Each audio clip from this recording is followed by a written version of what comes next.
Assalamualaikum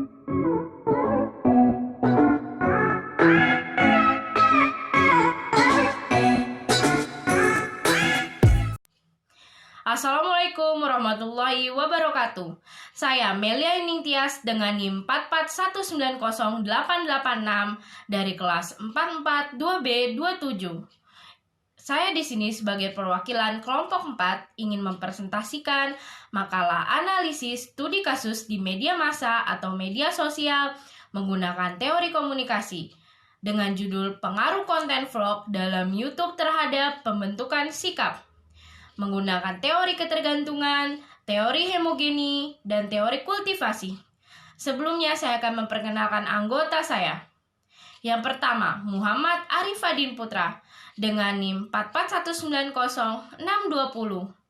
Yang kedua, Nabila Tri Rahmawati dengan NIM 441907771. Yang ketiga, Teofani Hotmaulimanik dengan NIM 441906855. Dan yang terakhir, Rahmat Hidayat dengan NIM 441909995. Berikut adalah presentasi yang akan saya jelaskan. Yang pertama, studi kasus pengaruh konten vlog dalam YouTube terhadap pembentukan sikap. Vlogger-vlogger yang mendapat teguran dari KPAI antara lain bernama Karino Filda yang memiliki lebih dari 203.000 pelanggan di akun YouTube-nya, dan Anya Geraldine yang memiliki 34.000 pelanggan di akun YouTube-nya. Video mereka sempat viral di media maya karena mengandung unsur-unsur yang dinilai negatif. Bahkan ada juga kalimat yang muncul dari salah satu video klip milik vlogger ini yang berbunyi, "Tidak apa nakal, yang penting masih dalam batas wajar."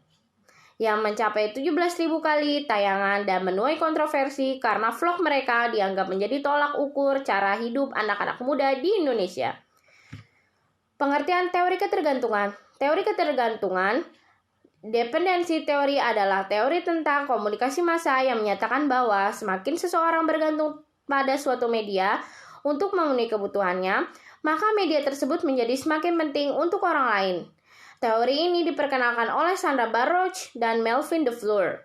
Mereka memperkenalkan model yang menunjukkan hubungan integral tak terpisahkan antar pemirsa, media, dan sistem sosial yang besar.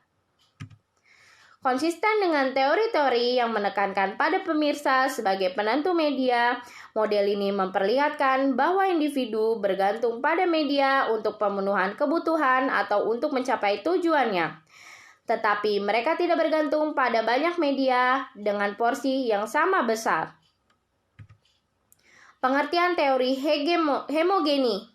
Teori homogeni adalah media massa merupakan salah satu alat komunikasi yang berpengaruh di dalam kehidupan sehari-hari. Media massa yang sering dijumpai adalah televisi. Televisi menjadi konsumsi oleh khalayak di mana segala informasi dalam media sepertinya telah mendarah daging dalam kehidupan khalayak.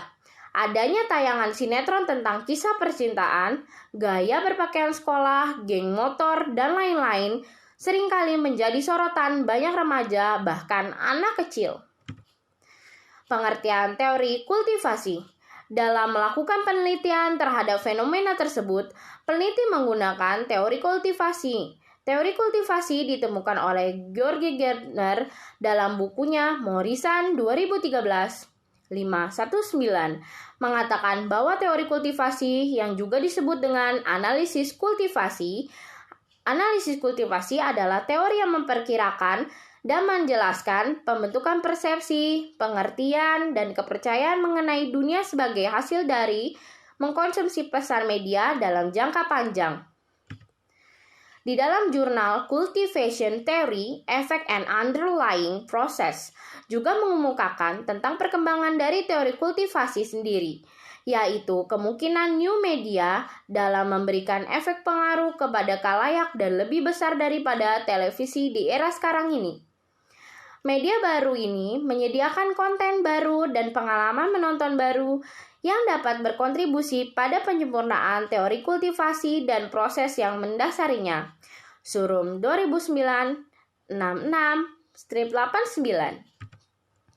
Analisis menggunakan teori ketergantungan. Individu akan condong menggunakan media yang menyediakan kebutuhannya lebih banyak dibandingkan dengan media lain yang hanya sedikit. Sebagai contoh, bila Anda menyukai gosip, Anda akan membeli tabloid gosip dibandingkan membeli koran Kompas, di mana porsi gosip tentang artis hanya disediakan pada 2 kolom di halaman belakang. Tetapi, orang yang tidak menyukai gosip mungkin tidak tahu bahwa tabloid gosip kesukaan Anda. Katakanlah acara cek dan recheck itu ada, ia pikir cek dan recheck itu hanya sekedar acara televisi. Dan orang ini kemungkinan sama sekali tidak peduli berita tentang artis di 2 kolom halaman belakang Kompas. Analisis menggunakan teori hemogenik. Vlog merupakan video yang berisi kegiatan sehari-hari. Pembuatannya menunjukkan opini, gaya hidup, ekspresi diri pembuatnya. Jenis video ini mulai populer semenjak 2 tahun terakhir, termasuk di Indonesia yang memunculkan beberapa vlog tanah air yang langsung diminati anak muda, diantaranya mahasiswa. Vlog lebih bersifat pribadi dibanding jenis video yang lain. Oleh karena itu, vlogger biasanya bebas dalam mengekspresikan diri, mengungkapkan pendapat, dan sebagainya dalam video. Tetapi hal ini lama-kelamaan memunculkan beberapa tren yang dinilai negatif kepada penonton. Tren tersebut antara lain adalah penggunaan kata kasar atau makian, dan gaya hidup kebarat-baratan yang menimbulkan kontroversi. Vlogger juga dapat memiliki kredibilitas atau daya tarik dan kekuasaan. Analisis menggunakan teori kultivasi. Analisis menggunakan teori kultivasi. Menurut teori ini, media massa, khususnya konten YouTube, diyakini memiliki berpengaruh yang besar atas sikap dan perilaku penontonnya. Behavioral effect. Pengaruh tersebut tidak muncul seketika, melainkan bersifat kumulatif dan tidak langsung. Inilah yang membedakan teori ini dengan the hypodermic needle theory atau sering juga disebut the magic bullet theory, agenda setting theory, spiral of silence theory. Pengaruh yang muncul pada diri penonton merupakan tahap lanjut setelah media itu terlebih dahulu mengubah dan membentuk keyakinan-keyakinan tertentu pada diri mereka melalui berbagai acara yang ditayangkan. Kesimpulannya, nilai korelasi yang didapat adalah kuat dan positif. Positif maksudnya terjadi hubungan searah antara konten vlog dan sikap mahasiswa. Bila konten vlog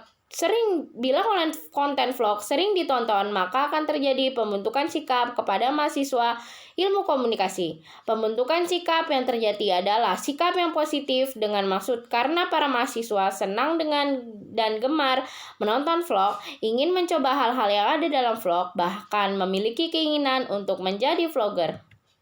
Saran, diharapkan untuk lebih memilih tontonan yang ada, terutama vlog, karena makin beragamnya konten yang ditampilkan, bisa bersifat positif dan negatif. Diharapkan agar tidak mudah mencoba tren yang dikemukakan di dalam vlog, apalagi jika tren tersebut tidak sesuai dengan norma yang ada di masyarakat. Diharapkan agar tidak menutup kemungkinan untuk memanfaatkan vlog selain sebagai sarana untuk mencari informasi, namun juga untuk sarana berkreasi dan mengembangkan kreativitas. Terima kasih. Assalamualaikum warahmatullahi wabarakatuh.